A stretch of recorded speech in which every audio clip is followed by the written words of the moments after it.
जय माता की मित्रों। आज शुरुआत करते हैं उत्तराषाढ़ा नक्षत्र की।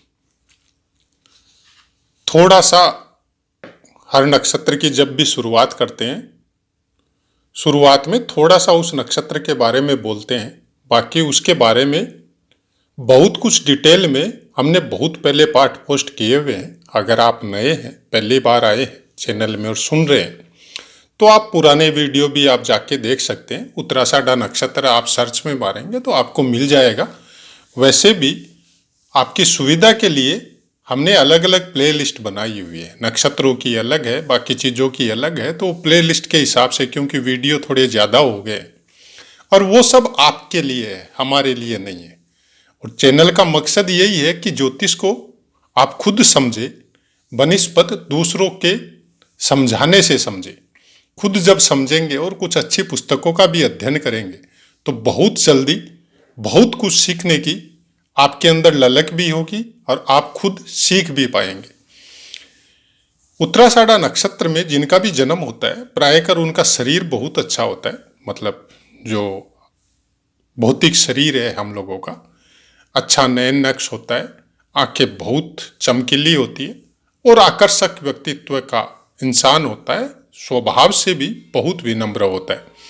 ऐसे इंसान हृदय से बहुत पवित्र और प्रदर्शन वगैरह या लोगों को दिखावा वगैरह करना, ये सबसे दूर, उच्च पद पे होने के बावजूद भी कोई घमंड या कुछ नहीं होता है। परोपकारी वृत्ति के होते हैं और उसकी वजह से इन लोगों का सम्मान भी अच्छा होता है, समाज में हो, देश में हो। बाकी वो उनकी कुंडली बताएगी कि किस तरह का है। हाँ, अगर नक्षत्र बिगड़ा हुआ है, कोई क्रूर या पापी ग्रह का इस जगह में प्लेसमेंट है और वहाँ पे कुछ दृष्टि पड़ रही है, तो फिर वो अलग मैटर हो जाता है। लेकिन अगर निर्दोष है, शुभ ग्रह प्लेस है और अच्छी दृष्टियों से युक्त है, तब ये नक्षत्र का फल आपको देखने को बहुत कुछ मिलता है। स्त्री नक्षत्र है। पहला चरण धनु राशि का अंतिम चरण है, तो पहले चरण में ये धनु राशि में रहेंगे। बाकी के 3 चरण जो है, दूसरा, तीसरा और चतुर्थ चरण, वो मकर राशि में आएगा। तो उसका स्वामित्व शनिदेव के पास आ जाता है। पहले चरण धनु राशि में स्वामित्व गुरुदेव के पास आता है। तो वो उनको भी देखना पड़ेगा आपको कि आपकी कुंडली में वो कहाँ पे प्लेस है। उत्तराषाढ़ा नक्षत्र में अगर सूर्य देव हो, किस तरह का फल होता है? तो प्रथम चरण में इंसान छोटी छोटी बातों पे थोड़ा टेस में आ जाता है, गुस्सा भी जल्दी आता है और शांत भी जल्दी होता है। ऐसा इंसान दूसरों की बातों को समझने में और ईमानदारी के साथ निर्वाह करने में विश्वास रखता है। दूसरा चरण शांति होता है, शांत प्रिय होता है, एकांत प्रिय होता है और निष्पक्ष होता है। किसी के साथ कोई पक्षपात वगैरह वैसी वृत्ति ऐसे इंसानों की नहीं होती है। बिजनेस वगैरह में भी जा सकता है। तीसरा चरण प्रेजेंस ऑफ माइंड स्ट्रांग होती है, चतुर होता है इंसान, मौके को कभी गंवाता नहीं है। ये प्रिडिक्शन इतनी अच्छी होती है कि चाहे वो किसी भी क्षेत्र में हो, बिजनेस में हो, प्रोफेशनल में हो, सर्विस में हो, मतलब ऐसे इंसान, इन लोगों को पता रहता है कि ये काम करने से मेरे को ये मिलने वाला है। पहले प्रिडिक्ट करने वाले इंसान ऐसे देखे गए हैं। चतुर्थ चरण इंसान दीर्घायु होता है और अधिकारों से संपन्न होता है। मतलब चाहे आप कोई सर्विस वगैरह से कनेक्टेड हो सकता है कि अच्छे पद पे हो, कई तरह के अधिकार ऐसे इंसानों को मिल सकते हैं, या फिर कोई बिजनेस वगैरह में हो सकता है। अब आगे बढ़ते हैं। सूर्य आपके उत्तराषाढ़ा नक्षत्र पे है और वहां से चंद्रमा की कोई दृष्टि इनके ऊपर पड़ रही है। मीठा बोलने वाला, मृदुभाषी, पुत्र और संतति भी अच्छी होती। मंगल देव की दृष्टि डिफेंस वगैरह की लाइन में, पुलिस हो, आर्मी हो या आईएएस आईपीएस हो, वो सब में जा सकता है। बुध देव की दृष्टि कुछ बिजनेस से कनेक्टेड कर सकती है। कोई भी तरह का बिजनेस हो सकता है, धातु वगैरह से संबंध में भी हो सकता है। कोई सोना चांदी का बिजनेस कर ले, वैसा भी कुछ हो सकता है। गुरुदेव की दृष्टि अच्छा मान सम्मान पद प्रतिष्ठा प्रदान करवाती है। शुक्र देव की दृष्टि धनी होता है ऐसा इंसान। और शनि देव की दृष्टि यहाँ पे कुछ दोस्तों से बचाव के लिए बोला गया है। कुछ संगति विशेष पे विशेष नजर रखनी पड़ेगी आपको कि आपकी संगति किन लोगों के साथ है, क्योंकि शनिदेव का नक्षत्र है और पहला चरण गुरुदेव के पास है, बाकी के 3 चरण शनिदेव के पास है, मकर राशि में आएंगे। तो वहाँ पे शनिदेव की दृष्टि पहले तो ये देखना पड़ेगा आपको कि किस जगह से आ रही है और कौन सी दृष्टि आ रही है। उसके अलावा आपका लगन कौन सा है, उत्तराषाढ़ा नक्षत्र में आपकी मकर या धनु राशि जिसमें भी जिस चरण में भी विराजमान हो, वहाँ कौन से स्थान पे आपके विराजमान है लग्नानुसार।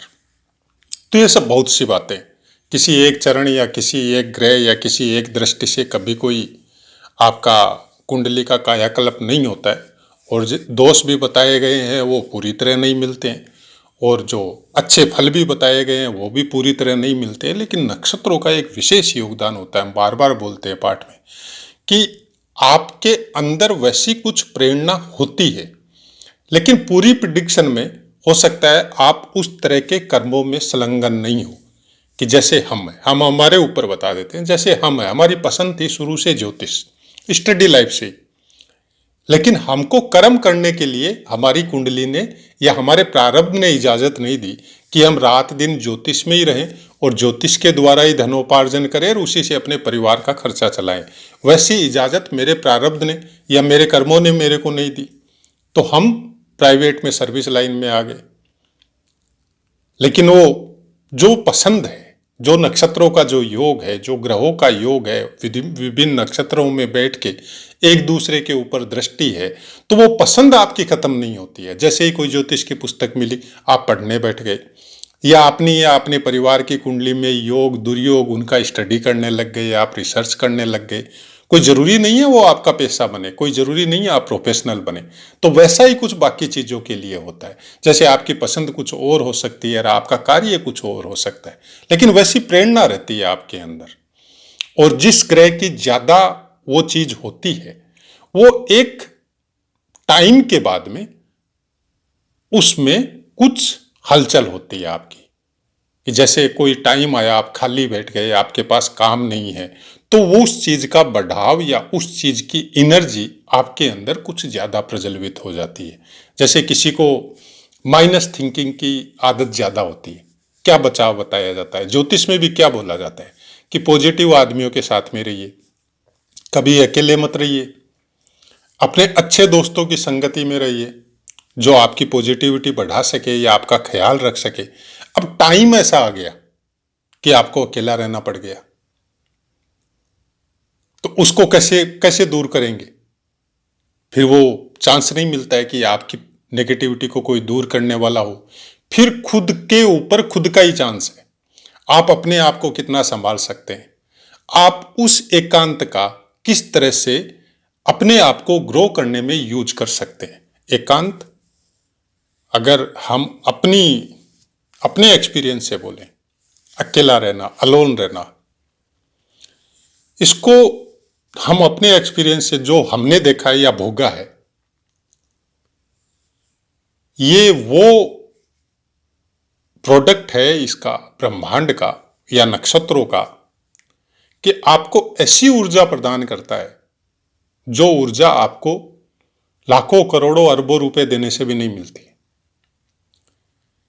आपने देखा होगा बहुत से आदमी मिडिल सेक्टर के या लोअर सेक्टर के, जब भी पहली बार किसी बड़े आदमी, कौन सा बड़ा आदमी, जो पद में बड़ा हो, चाहे चरित्र से घटिया हो, जो बिजनेस या पैसे में रिच हो, और जिसके पास पहली बार आप मिल रहे हो, जैसे सर्विस के लिए या कोई काम के लिए, तो आपके अंदर एक अजीब सा माइनस फैक्टर जनरेट हो जाता है। इतना बड़ा आदमी है, क्या बोलेगा हमको देख के।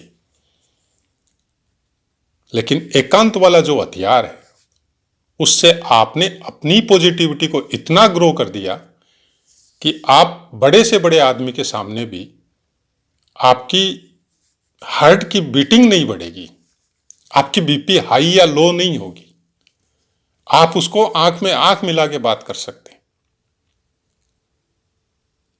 आजकल जैसे एजुकेशन वगैरह में, हायर एजुकेशन जितना होता है, क्या सिखाया जाता है, यही तो सिखाया जाता है कि घबराओ मत, अपनी प्रेजेंस ऑफ माइंड को इतना स्ट्रोंग रखो आप कि सामने वाले को आंसर देने के लिए, मतलब आपको सोचना नहीं पड़े, तुरंत आंसर जाए और वो भी परफेक्ट जाए। शब्दों पे पूरी तरह नियंत्रण रखो, अपने दिमाग को, अपने मन को अपने कंट्रोल में रखो। अगर इस चीज पे आपने विजय पा ली कि मन को कंट्रोल में रखो, तो शायद सब ग्रह और सब नक्षत्र आपकी हेल्प करते हैं। ज्योतिष का यही सिद्धांत है, आप मानो या मत मानो। हम लोग अगर ये सोच ले कि कुंडली में हमको ये लिखा है और वो ही हमको भोगना है, तो फिर हमारी प्रेडिक्शन के हिसाब से हम लोगों में और पशु पक्षी या जानवरों में कोई अंतर नहीं है, क्योंकि पूरी तरह प्रारब्ध का भोग केवल पशु पक्षी जानवर भोगते हैं, इंसान नहीं। जानवरों को अलग से अपने मस्तिष्क या दिमाग के हिसाब से, बुद्धि के हिसाब से कर्म करने की छूट नहीं है, वो केवल मनुष्यगण को मिली है, मनुष्यों को मिली है। और उन्हीं मनुष्यों में यह बोला जाता है कि बीच में जैसे नक्षत्रों के पाठ दिए थे हमने, और गण वगैरह के हिसाब से भी डिवाइड करके बताया था, बहुत सी बातें पुराने पाठ दिए हुए हमारे, कि देवगण होता है तो क्या होता है, मनुष्य गण होता है तो क्या होता है, राक्षस गण होता है तो क्या होता है, मतलब या मीनिंग क्या होता है। जो हम लोगों की ज्योतिष या रहस्य विज्ञान में जो ये सब शब्द लिखे हुए हैं, सुन के थोड़ा अलग लग सकता है, जैसे राक्षस गण, तो क्या वो आदमी राक्षस होगा? नहीं। राक्षस गण मतलब आपके अंदर जबरदस्त ऊर्जा। उस ऊर्जा को आप कहां लगाते हैं, यह आपके ऊपर डिपेंड है। ऐसा आदमी हार्ड वर्कर होता है, ऐसा आदमी रात दिन काम करके भी थकता नहीं है, ऐसा आदमी जिस चीज को सोच ले उसको करके रहता है। लेकिन मेन बात वही है, दिशा, कौन सी दिशा में उस एनर्जी को यूज कर रहा है। अगर उसको सही दिशा मिल जाए कि एक हार्ड वर्कर आदमी को, एक शरीर से सुगठित आदमी को, एक शरीर से स्पोर्ट्स टाइप की स्किल वाले आदमी को अगर डिफेंस लाइन मिल जाए, तो वो उसमें भी ग्रो करेगा। अगर दूसरी उससे अपोजिट लाइन मिल जाए तो वो उसमें भी ग्रो करेगा, लेकिन दोनों का फल अलग अलग होगा। एक में सम्मान मिलेगा, एक में अपमान मिलेगा। इसीलिए ज्योतिष में बोला जाता है कि जब भी आप फलादेश करो किसी कुंडली का, तो देश काल परिस्थिति यह सब जानना बहुत अनिवार्य है कि किसकी प्रिडिक्ट कर रहे हो, कौन से स्थान में रह रहा है, किस तरह की परिस्थिति में है। और इसमें हमारी तरफ से हमने ये एक और जोड़ा है कि किस तरह के कर्म कर रहा है, कि हम कर्म कुछ ऐसे कर रहे हैं और हमारा प्रारब्ध समझ लो आप, हमको कुछ और मिला है, लेकिन वही डिफॉल्ट, हमारे कर्म हमारी परिस्थिति के हिसाब से, हमारे घर के संस्कार के हिसाब से वो जस्ट उसके अपोजिट है। तो प्रारब्ध के भोग जो अच्छे मिले हैं, क्या हमको मिलेंगे? मिलेंगे, वहां भी मिलेंगे। लेकिन बाय डिफॉल्ट आपने कर्म गंदे करने चालू कर दिए, तो उन प्रारब्ध के भोगों को जो अच्छे मिलेंगे आपको, वो भी कर्म गंदे करके मिलेंगे। कि किसी के साथ चीटिंग करके अच्छा फल मिला, किसी के साथ मारपीट करके अच्छा फल मिला, किसी को दुख दे के आप सुखी हुए, तो आपके कर्म तो गंदे हो गए, तो उसके भी फल मिलेंगे फिर। तो ज्योतिष का मतलब यही होता है। उन चीजों को समझिए जो चीजें ज्योतिष में पुस्तकों में प्रायकर नहीं बताई जाती, लेकिन प्रस्तावना में बताई जाती है। उसका मतलब बहुत बड़ा है कि जब बताया जाता है कि देश काल परिस्थिति अनुसार प्रिडिक्ट करना चाहिए, इसका मतलब मीनिंग बहुत बड़ा है। इसीलिए बोला जाता है कि एक ही तरह की कुंडली में सेम ग्रह सेम टाइम में अलग अलग फल होते हैं। उसका मतलब अब अगर आप सही में उसको सोचना चालू करो अपनी चेतना के द्वारा, तो बहुत अलग अलग निकलते हैं फल उसके। और हमारा कहना इतना ही है, ज्योतिष को कुछ अलग लेवल में मत समझिए। ज्योतिष आपके जीवन जीने की दिनचर्या है। आप अपने संस्कारों को कितना पुष्ट रख सकते हैं, अच्छे कर्मों में कितना ध्यान दे सकते हैं, ज्योतिष यही सिखाता है आपको। ऐसा है मित्रों, पाठ समझ में आया होगा और कुछ इसी तरह की विवेचना हमको करनी आती है। आज के 10 साल पहले में, 15 साल पहले में और आज में इसको समझते समझते हमारे अंदर भी बहुत अलग से परिवर्तन हो गए। हम ग्रहों से ज़्यादा अपनी दिनचर्या या अपनी व्यवस्था या अपने कर्मों पे विशेष ध्यान देते हैं, क्योंकि ज्योतिष ने हमको यही सिखाया है कि हमारा सूर्य कमजोर है, तो हमको पूरी तरह अंकुश रखना है। किसी भी देवात्मा को, किसी भी देवतुल्य इंसान को, किसी भी देव मूर्ति को, किसी भी धर्म स्थान को न तो अपवित्र करना है, न उसके बारे में कटु वचन कहना है। और सबसे बड़ी बात,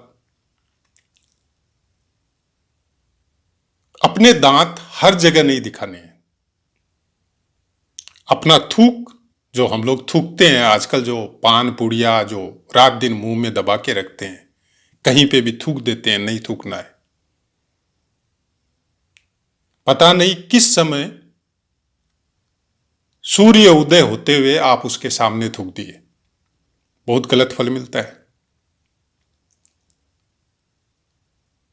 अगर पुराने समय की बात करें तो हम लोगों के घरों में थे वो बुजुर्ग जो हम लोगों को ये बोलते थे कि जब आप मंजन कर रहे हो, दातुन कर रहे हो, तो आपका एक निश्चित स्थान होना चाहिए। अलग अलग जगह घूम घूम के अपना थूक मत फेंको, एक निश्चित स्थान पे दातुन करो, और जहां तक हो सके घर के बाहर मत जाओ दातुन करते हुए। और आज हम लोग ब्रश दबा लेते हैं और बाहर में घूम घूम के उसको थूक थूक के मतलब मंजन करते हैं, और फिर बोलते हैं कि हमको सम्मान नहीं मिलता। हम जहां नौकरी करते हैं वहां भी हमारा कोई सम्मान नहीं है, कैसे मिलेगा? कर्म तो हम लोग इस तरह के कर रहे हैं। सोशल मीडिया में भरमार है, देवता या देवतुल्य इंसान या मंदिर या धर्म स्थान, उनके बारे में गलत बातें बोलना, और फिर बोलना कि हमको सम्मान नहीं मिल रहा है, तो कैसे मिलेगा? तो ऐसी बहुत सी बातें हैं। अपने ऊपर कंट्रोल रखिए। अगर हम लोग ज्योतिष के अनुसार अपने कर्मों को सुधार ले तो शायद इस पृथ्वी पे पूरी तरह शांति हो जाएगी। कोई किसी के बारे में बुरा नहीं बोलेगा, कोई किसी के साथ बुरा काम नहीं करेगा, कोई किसी के साथ गलत व्यवहार नहीं करेगा।